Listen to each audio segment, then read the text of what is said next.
But so when I was leaving, I wanted to be sure that God was actually calling me out, and it wasn't just, out of any fears. But I think the way I look at it now is, leaving seminary isn't it's not nothing changed, right? It wasn't oh no, never mind, this isn't for me, or, oh no, God's not calling me this. But rather we need to approach it the same way we enter, and which comes from a yes, right? It's saying, God, where do you want me today? And trusting that the same God who placed you in seminary is the same God who's calling you out and will take care of you the same way he did in the start of the call. Yeah, for sure. And so I think one fear that a lot of people have is that they hear that the religious life or the priesthood is a higher vocation in life. And so if they're looking at marriage, they might feel even more attracted to marriage, but they hear that like higher vocation, they feel like they're selling themselves short by going the marriage route, which you eventually did. So tell us a little bit about your experience grappling with that. Was that ever really a thought in your mind?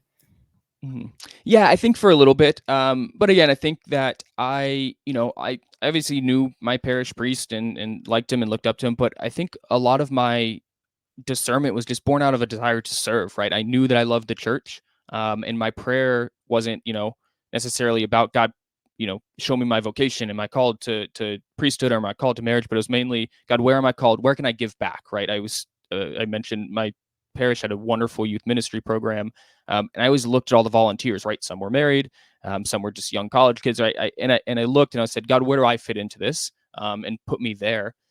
So, I was discerning that. And, I saw the beauty in both, right? I had incredible married couples as witnesses in my parish, and I also had great priests and seminarians that I knew. So, I think from a very early age, I saw the beauty of both vocations. But there is certainly that temptation of, when you love the church and you want to serve, I think every guy looks at a priest and says, man, I could do that. And then especially if you're there and you're hearing homilies and you're like, I could give a homily, right? Like there's a little bit of that. And I think that also helps too, of that kind of draw of like, man, that it would be cool, right? It would be awesome to be able to celebrate the sacrament. So it's certainly there. But I think the best approach is not to, put them against each other as higher versus lower, because we're all called to holiness, right? That's the highest vocation of them all.